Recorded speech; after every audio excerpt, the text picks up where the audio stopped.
Hi, thanks for tuning into the Coffee People podcast. Our show is presented by our friends at Roastar Coffee Packaging. You can find them online at roastery.com.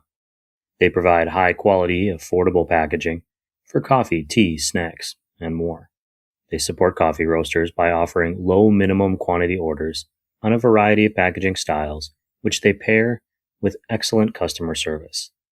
When you call, someone answers the phone. Check out roastery.com. And now, on to the show.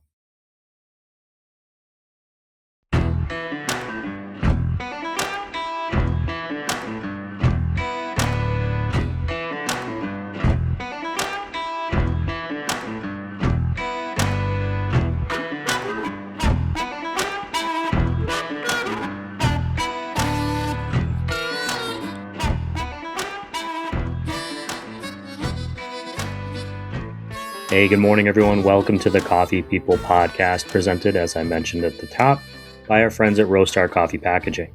Thank you for being here. I'm your host, Ryan Woldt. You can follow or subscribe to our show wherever you're listening, but if you want the best bonus context, links, or recaps to this episode, you'll find it on coffeepeoplepodcast.com. Please subscribe there or to our YouTube channel at Coffee People Podcasts. Our guest today is Alex Pyne. He's a barista at Blue Bottle Coffee and the president of the Blue Bottle Independent Union, or BBIU. The unionizing effort has been in the news over the past year as they've gained recognition from the National Board of Labor Relations, staged a short walkout last fall, and more recently, because it's rumored that Blue Bottle Coffee is up for sale by its parent company, Nestle. You can learn more about the Blue Bottle Independent Union by heading to bluebottleunion.org. Or you can scroll their various social media accounts, which are linked in this show's podcast notes. Okay, I think we're ready for the show.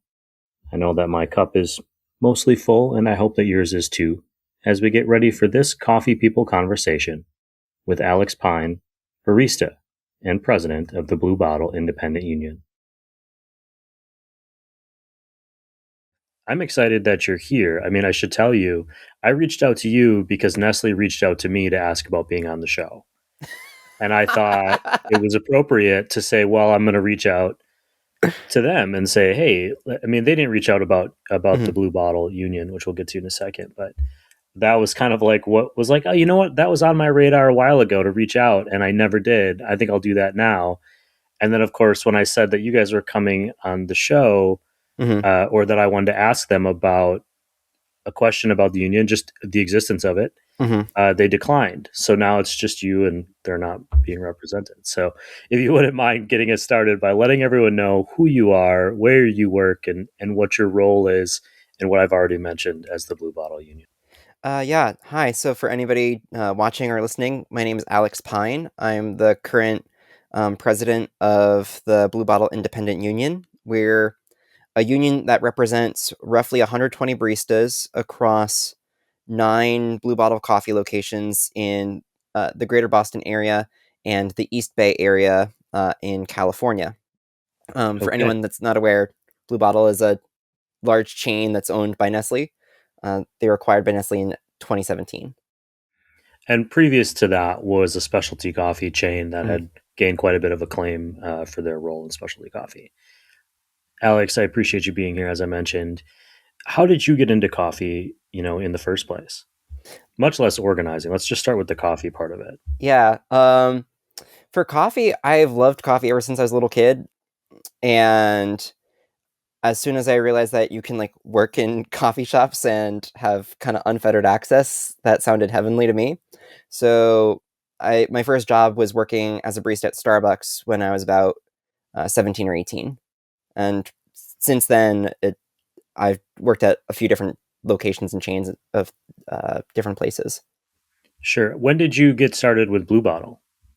About 3.5 years ago. So in the fall of 2022. Okay. So I'm going to kind of jump right into it. Could you give us a little background on one, at what point did the idea of a union come up at the Blue Bottle where you're working? And what was your role in potentially being part of that, the organizing? When I first started, I'd heard kind of rumbles that there were people dissatisfied and wanted a union at Blue Bottle. So it kind of predates me in some sense. There were a lot of issues with sexual harassment in the cafes at the time. Um, and I'm aware that there were other people within the company who felt like they were often overlooked for promotions, or who felt like the company just didn't value them. And when I found out that there were people talking about organizing, immediately I said, "Hell yeah, I'll join that." And the rest is a little bit of history. I That summer there had been a Starbucks location on Commonwealth Avenue, which had been on strike for about 64 days, and I there at that in the summer in 2022 there was quite a lot of organizing going on in coffee already at other local chains like Pavement.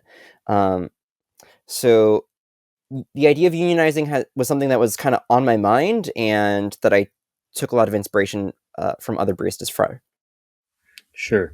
Well, I want to come back around to that. So I'm just saying it out loud to Yeah. talk about role models. Could you give our audience a little background? One is, what is a union, and what is specifically the Blue Bottle Union?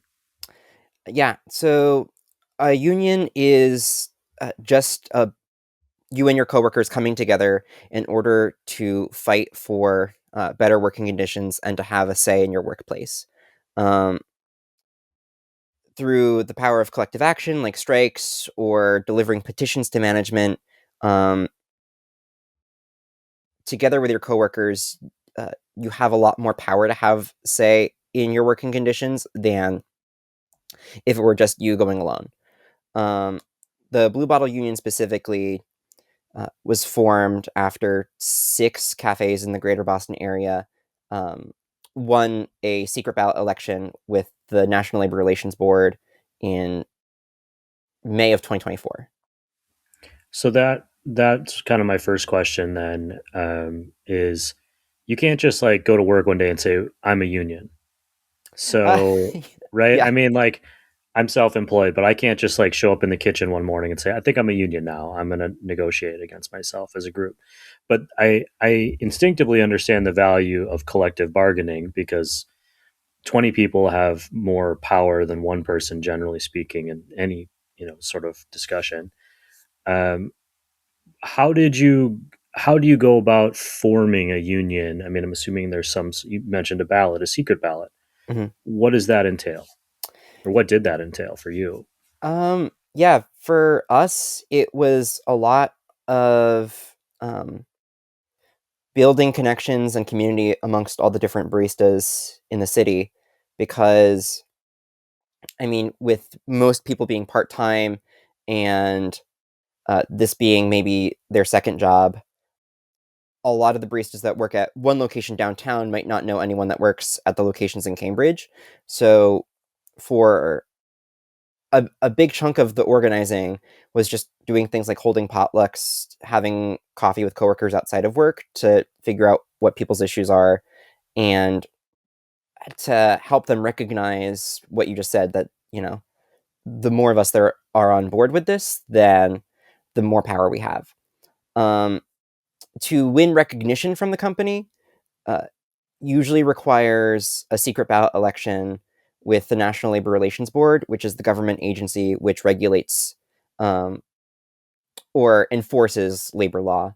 Uh, for our union, before we filed for our election, uh, we delivered a petition of 50 out of 60 signatures of baristas to management and asked them to recognize our union voluntarily. Um, the company declined to do that, and then we did a statewide walkout over for recognition in May of 2024 before we filed for our election even. There's a lot of organizing and a lot to keep straight. So Yeah. just because if I work at a Blue Bottle, there are more Blue Bottles than there are Blue Bottles in the Blue Bottle Union. Yes, do I understand that For now. correctly? Yeah. For now, Yeah. so there, it's not a guarantee.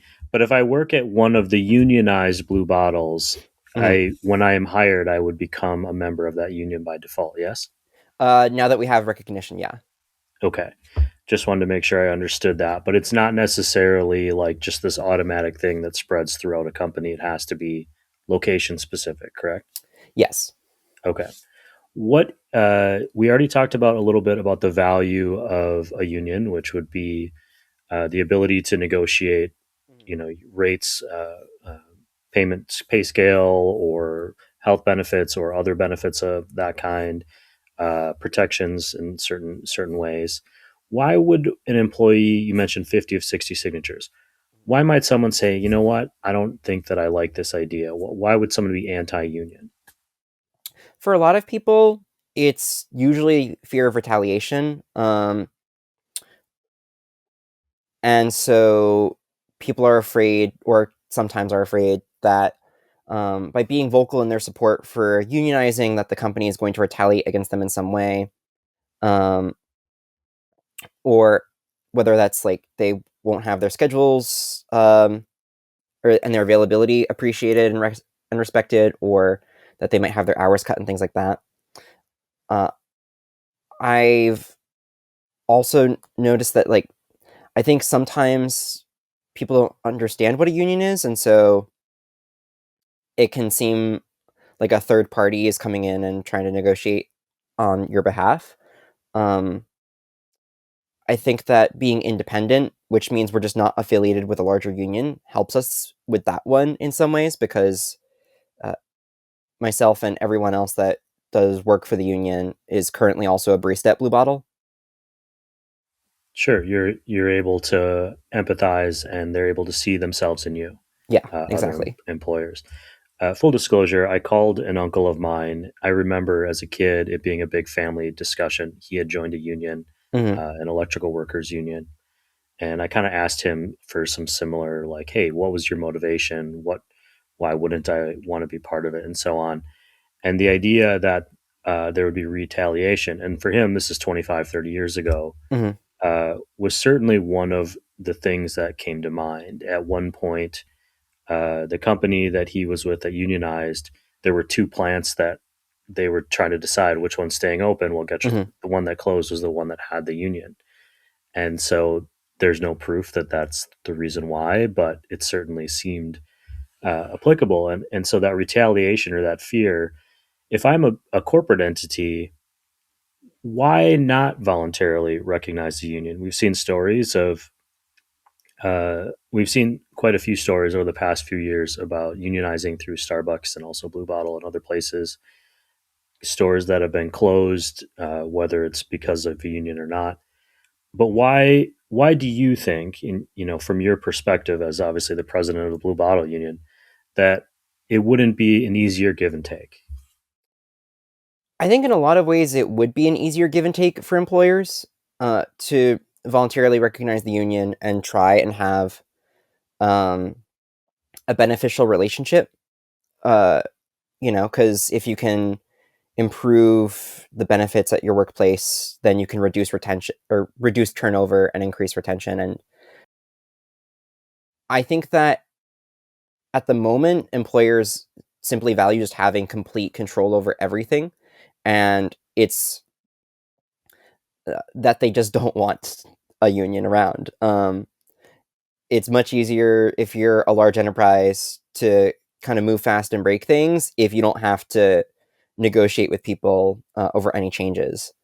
And especially given the kind of current state of labor law, which is uh, fairly weakened given the current administration, I think that employers, like in that calculation of in the long run, is this just going to be easier, or do we just go for complete and total control?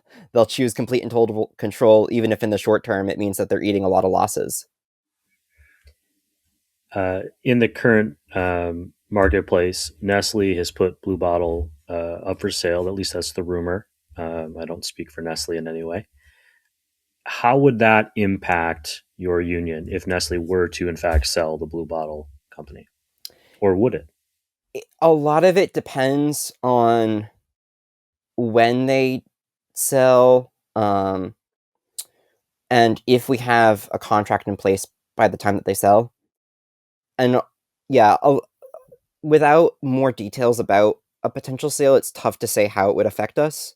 Mhm. Um, Well, you just said something that I didn't kind of wrap into our earlier chat, but you don't have a contract in place, but yeah. you are recognized as a union. So you're recognized by the National Labor Board. Hmm. Uh, but does that mean that Nestle is required to negotiate with you, or does that mean they, how does that work to get a contract? What is that? What is the ultimate goal here? Uh, yeah, the National Labor Relations Board requires that Blue Bottle sit down with us at reasonable times and places to negotiate for a first contract. Um, but they don't require that we ever have to reach agreement. So, um, Blue Bottle hired Ogletree Deacons, which is the second largest union avoidance firm in the country, um, to represent them. And so once a month, we sit down across the table from them to negotiate a first contract. But in my opinion, I don't think they ever intend for us to like have a settled first contract. Um, What are because some of the requests for that? I mean, I get the idea that it's a stall tactic, right? A yeah. delay. Um, I in the hope is that you would be negotiating in good faith. Hmm. But if you're not moving forward, at some point there, you would hope that there would be like a line in the sand, like arbitration situations generally come to a head where you both present your ideas. I don't know if that is a thing with unions, but what is it that you guys are asking for as a union of your parent company? We're asking for a livable wage. So in both the greater Boston area and parts of San Francisco, according to the MIT Living Wage Calculator, um, the wage necessary to like sustain yourself comfortably, if you're a single individual with no children, is close to $30 an hour. Um, and aside from that, we're asking for consistent schedules, um, protections from customer harassment, and some things that we've won have been that will be in the final contract are rights for immigrant workers and just cause for discipline. Um, but What we're does that mean, just cause for discipline? that the so in most states, employers are at will, so they can fire or discipline you for any reason, so long as they're not discriminating against you for being a protected class. But with just cause, um, basically it means that they have to document uh, reasons or issues with your performance or violation of policy, um, on a progressive discipline scale. Okay. So earlier you had said something that kind of made me laugh, which was when you heard there was organizing, you were like, hell yeah, that's me. I want to do that. Why is that you? What motivated you, or what makes you the right person to kind of take on this challenge? Well, fortunately, I'm not doing it alone, and I never have. And if it was just me, we'd be in a lot of trouble. But um, I'm motivated to organize for better working conditions because I, deeply care about my coworkers, and uh, even if I were to never receive any of the benefits from a final contract, um, I think that every barista should be able to, make ends meet without having to worry about where their next meal is coming from. And I think that um, I've seen so many instances of managers and customers harassing friends and coworkers of mine, because they don't have a say or recourse in the workplace, that I never want anyone to have to go through that. So a lot of why it's something I care about is just because I feel that investment in my friends and coworkers. One of the things that I read was I read through your union, kind of your definition and your union contract, like what defines you. Hmm. And one of the things that I read was that membership shall be open to any non-supervisory, full-time, part-time, regular employee. In my experience in hospitality, which admittedly is a bit dated, uh, most of the management came from people who were hired as, just as regular employees, whether that be a server, or a barista, or whatever. So I'm assuming, based on my reading of that, is if you become a manager, you are no longer part of the union. Hmm. But if you did work your way into those positions, what would be the motivation to then all of a sudden become? It almost feels like an us versus them situation. Like you step over this line and now you're part of a corporate structure as opposed to where you came from. Most people don't just step right into management roles. Yeah, I mean, we've had a few members in the time that um, we've had recognition be promoted out of the unit and into a management position. And if that's what they want, I'm always really happy for them because I think that it's generally better when people are promoted from within the ranks rather than outside hires. The main reason for why we don't represent managers has to do with the fact it'd be a conflict of interest because managers can issue discipline to baristas. Um, and there are other labor law reasons for why we can't include them in the same unit. Managers can unionize, but they'd have to unionize with a different union than us. Sure. And it would be a different motivation as well, because as a manager, you are representing the interests of whoever Right. you're managing on behalf of. What seems to be a sticking point? Is it just that hourly? I mean, $30 an hour sounds like a lot of money. I'm someone Mhm. who's lived in a lot of metro areas, so I realize that it's really not. But um, is that the sticking point, or does there seem to just be like a hey, we're just waiting till this goes away? I think that generally the company is just waiting until this goes away. Um, but so far, they have not really given us a legitimate counter on any economics. So their most recent package basically says that they'll keep wages and holidays the same, um, and they reserve the right to change either of those whenever they want without negotiating with us, which is pretty much a non-offer. Um, we've made pretty significant progress in other aspects of the contract.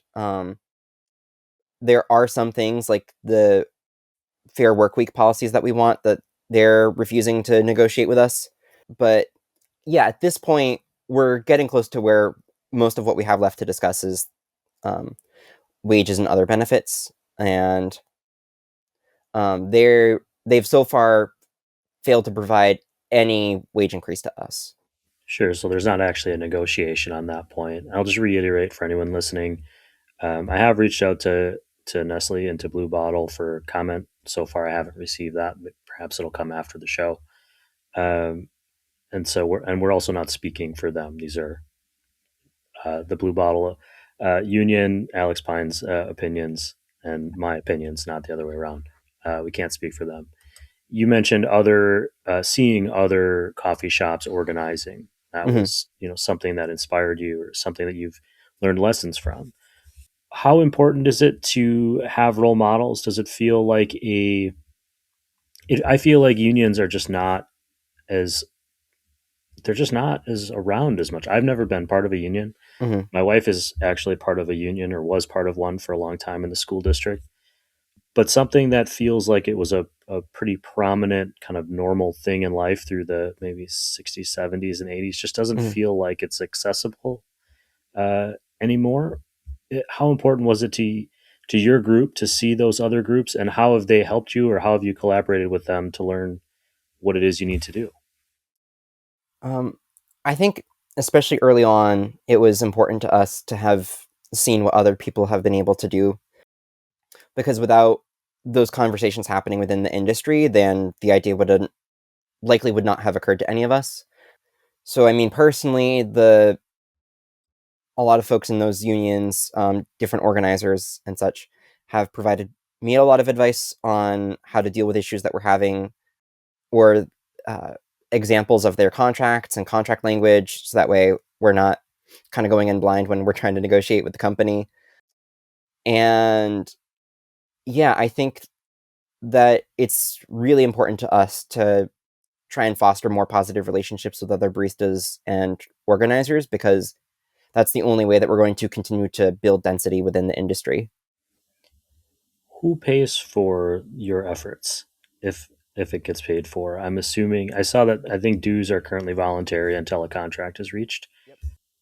I'm assuming there's been consulting with lawyers at some point or somebody who represents you. Mhm. How does this all come from? I mean, if you're starting from scratch, where does this come from? Um, our legal representation is provided to us pro bono by a nonprofit organization called ION, the Independent Organizing Network, and so they provide pro bono legal support to uh, independent campaigns for unions. And then, I mean, myself and everyone else on the executive board for BBIU, none of us have ever been paid. We do all of the work for the union on volunteer time, um,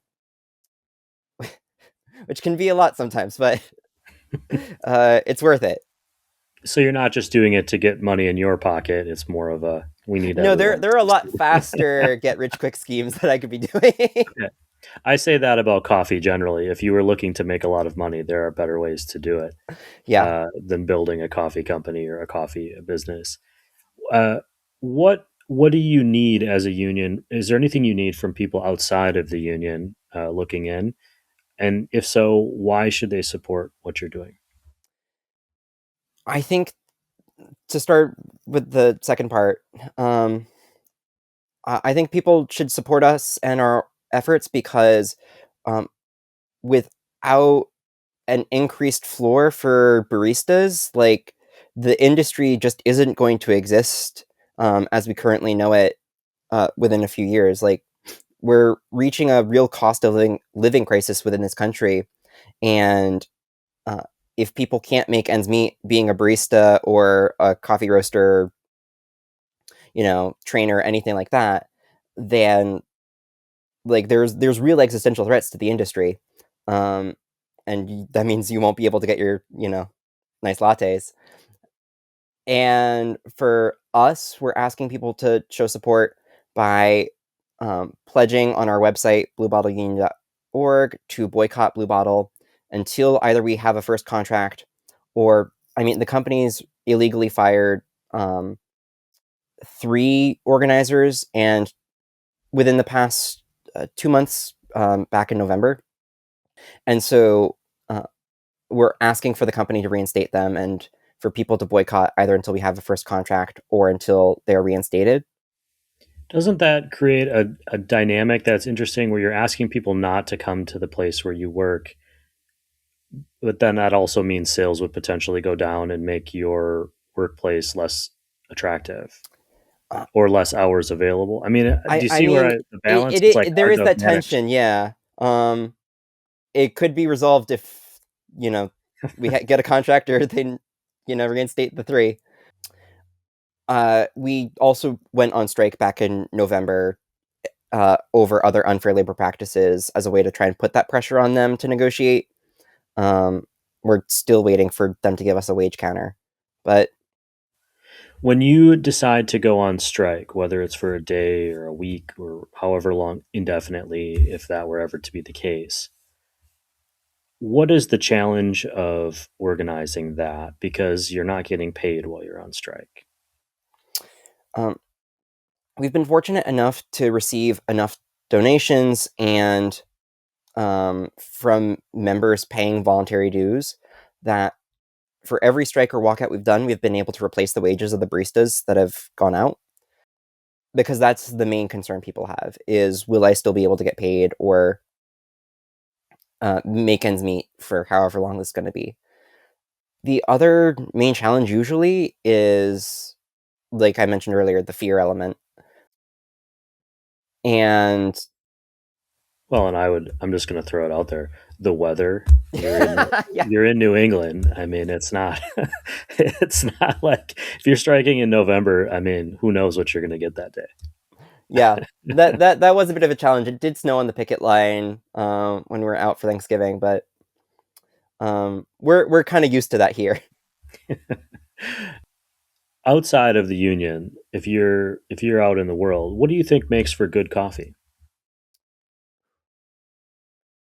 So uh, I'll qualify this and that good coffee to me is usually either something that's shared with friends, or like if we're talking about just like the drink itself, it's something that has really great origin characteristics. I really love single origin coffees, and uh, kind of my preferences in them change all the time. But um, so long as I can kind of tell where something's come from, then I mean, I love it. I'll drink kind of any. I'll drink anything really, but the Uh, best cup of coffee is the one that I can get in my hands. it's a well. There's always that question. When I ask the question, I'm always wondering if the answer is going to be coffee characteristics and traits or experience based, and it's usually a combination of the two. Yeah. Choosing to organize Hmm. and volunteer and to create this group within Blue Bottle. Why? Why make the effort? Why not just go work somewhere else that treats you differently or look for a job? Like, why? It seems like it would be hard and challenging and stressful. Are there just not other opportunities there? Is there an appeal to building something? Why do this for you? And you're not speaking for the whole union, but just for you. Um, a lot of that goes back to things that I said earlier, where if I don't try and improve the place where I'm at currently, not just for myself, but anyone that comes after me, then the industry is never going to improve. And so it might be easier for me to go to a smaller chain that treats people better, or to try and move up within the corporate structure. But then, like, that only really benefits me. And uh, that's easier said than done for most people. Um, Within coffee, especially, there's not much room to move laterally within the industry, or to get the kind of specialization that you would need to get a job with better benefits. Mhm. I mean, I think that's a challenge in a lot of industries, coffee in particular. I, I'm thinking about just our culture as a whole, and Hmm. bettering things for a group instead of only for yourself. And that's a tough thing because I can see both sides. You mentioned a lot of your union members. This might be a second job. It might Hmm. be one of two jobs, if not there might be the first, but it might be one of two. There's a lot of they might have a family. There's a lot of other things going on outside of this. So it is definitely a sacrifice. I'm wondering if you have any piece of advice or wisdom you'd like to pass on to, say, someone listening to this working in a coffee shop that is considering joining an organization movement or starting one. I think the best piece of advice that I have for anyone that's interested in unionizing is that it helps if you treat everything that you do as kind of an end in itself. So if you're going to try and get to know your coworkers, or have lots of potlucks and, like, ride shares and things like that to try and help the organizing effort, those things are all worthwhile to do, even if you never win recognition or even if you never get a contract, because it improves morale at your workplace. It means that you've got a lot of new friends and a lot of, hopefully, people at the end of it that can support you after that. And that's the thing that I think I'd really emphasize, is that all the things that make for a great union effort with lots of people participating, that can uh, win better wages, hours, and working conditions, are the same things that just improve our lives generally. It's spending more time with friends and coworkers, doing things for each other, and not much else. Is there anything that I missed today or anything else that you would like people to know about the Blue Bottle Independent Union? And then also, what is kind of the next step for you guys? If anyone is a barista at Blue Bottle and wants to join our union after listening to this podcast, you can reach out to us at bluebottleunion@gmail.com. And our website is bluebottleunion.org, where we have more information about how bargaining is going. There's a donations page if you feel so inclined. Yeah, no, I think that's it. You mentioned that you haven't received that contract yet, so I just want to clarify. The next Is there anything upcoming for you guys? Do you have strikes in the works? Are you planning things? Is there anything that people should be aware of as they're looking into that contract Yeah. negotiation? Our next session with the company is February 25th and 26th. We currently don't have plans to strike, but we are pretty active on social media and our website where we'll give updates if that changes. At the moment, the biggest kind of call to action is for people to let the company know that they're going to boycott. Gotcha.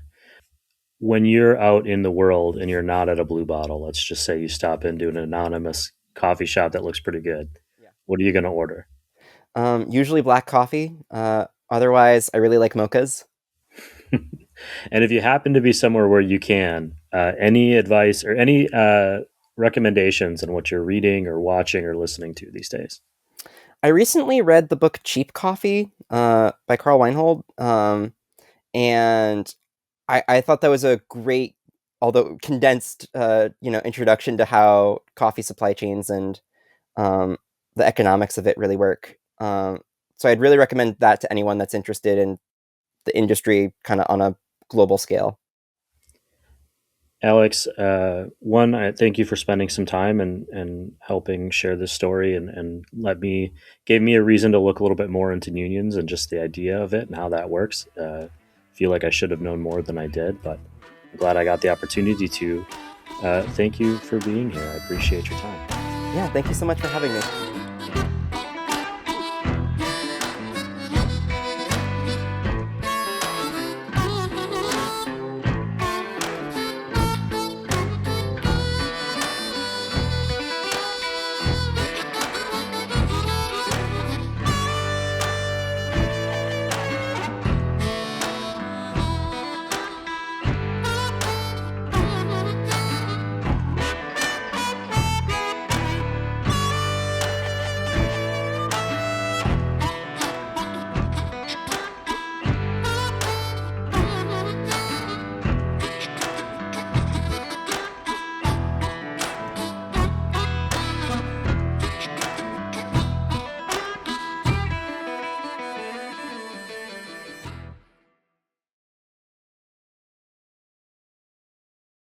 Thanks for listening, everyone. Please subscribe to our newsletter at coffeepeoplepodcast.com. Cheers. Sliding into your screen is not just any coffee can. It's a Roastar coffee can. Don't need thousands. Personalize just one in Roastar's Design Lab. No design experience needed. Choose a pattern, add your logo and text, or create something memorable with AI.